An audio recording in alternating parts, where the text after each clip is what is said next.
The China peak theory is complete nonsense. The modernization is not only one way, one path. Well, if that's a crisis, every country in the world should have a crisis. It will be a modernization with common prosperity. And this is what China has done. It's a miracle. Is China's economy going through a challenging period? Two of the world's leading economists, Professor Lin Yifu and Mr. John Ross, recently met to discuss this question. They examined the current economic situation, considered the controversial Peak China theory, and discussed China's pursuit of common prosperity through high-quality development. I wrote about China's economy from the point of economic theory. Yeah.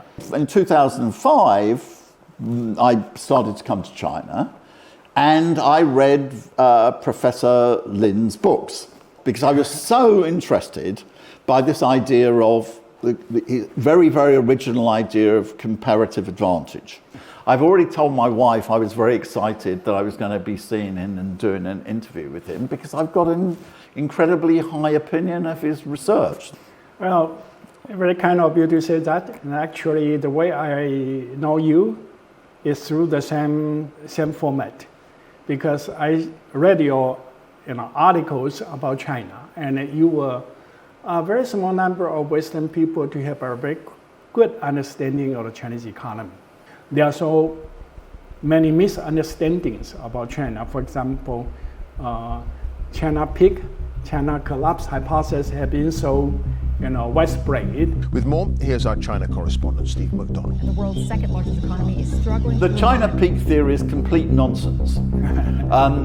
Again, let's look at the facts. Yeah. If you take the whole period, over the period since 2019, China's economy grew over 20%. Well, if that's a crisis, every country in the world should have a crisis. Why has China's economy slowed down? There are two reasons, in my opinion. One is because the entire world economy has slowed down. Yeah.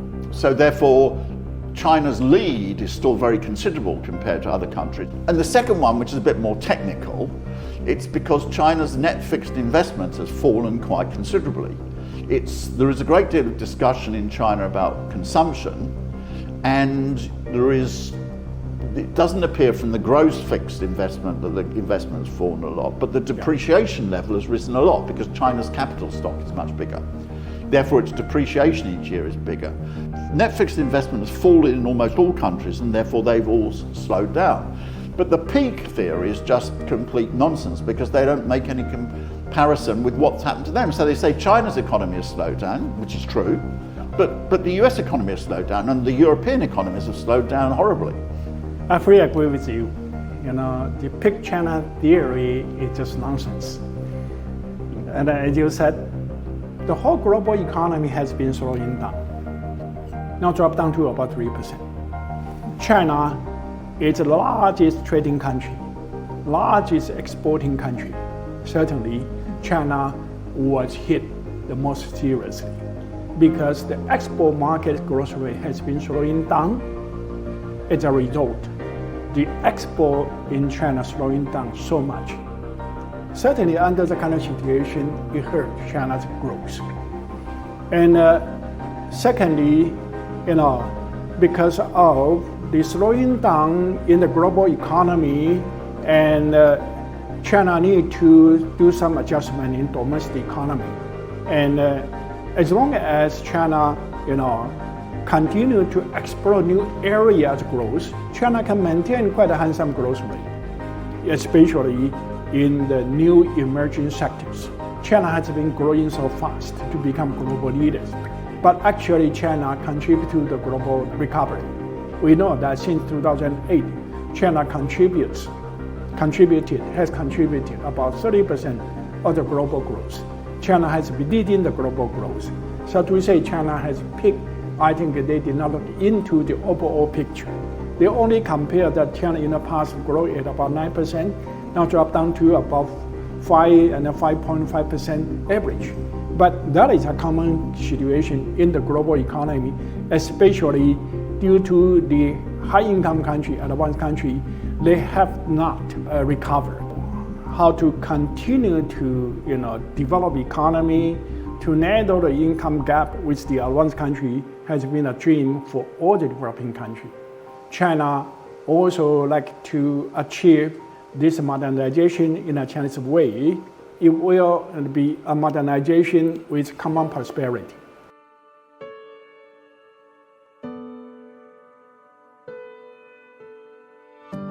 How do you understand the connotation of common prosperity for all? What's your understanding of this? Common prosperity, first, you need to have prosperity.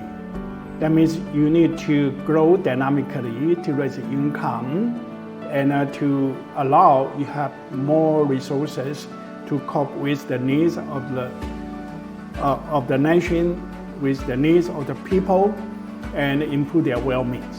And that is prosperity. And after the Industrial Revolution, we see the Western country, on the average, the prosperity has been improved, but the distribution of income has been worsened. Some people, a small percentage of people, they possess 80%, 70% of the increase in the income in the nation, but the rest of the population, they only get a small share. And in a Chinese way, we hope that this, in the process of income growth, the income distribution will be narrowed. It will be reduced the disparity, but it's not an egalitarian system.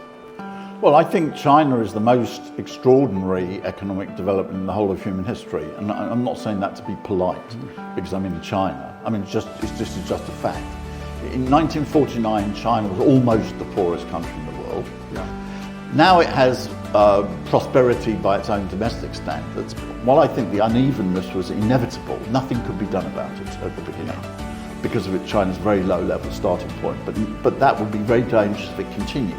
Certainly, you are going to have some people, they made more contribution to the growth. They will benefit a little bit more than the rest of the population. And they will create a job, they will diffuse the income to other people. And in this process, everyone can make progress simultaneously. Yeah. You have to take definite, precise measures in order to aid the poorest sections of the population, and this is what China has done. That's very true. Rural areas, not only currently the absolute poverty has been eliminated, but count on their competitive advantages in a facilitating environment. And some rural area, they also have some culture. For example, recently we have one county in Guizhou provinces. They have a culture of playing soccer, playing football, and that become an activities that they can develop and attract a lot of tourism for their sports and so on. That can allow rural area to enjoy the prosperity with the prosperity in the urban areas and further in the process of China's modernization. This is what every country in the world wants. I think that the path which China's taken is the one which other countries can follow. No. Not in the sense that they can mechanically copy, because they don't have the same population as China, they don't have the same history. Yeah. But the fundamental ideas, which is to make a transition from labour-intensive growth to capital-intensive growth, to increase the level of investment, to use their comparative advantage at a particular stage of development. I have a website in English which is called Learning from China. It's not called Copy China, because the fundamental processes are international. Today, the most important situation in the world, in my opinion, is in China. Because if China can continue what it's done and make the breakthrough to become a fully developed economy, which is so close, but still many challenges, this will improve the conditions not merely of the Chinese people, but it will improve the whole conditions of the world. Development is the key and foundation for addressing any challenges. And China has abundant opportunity for development.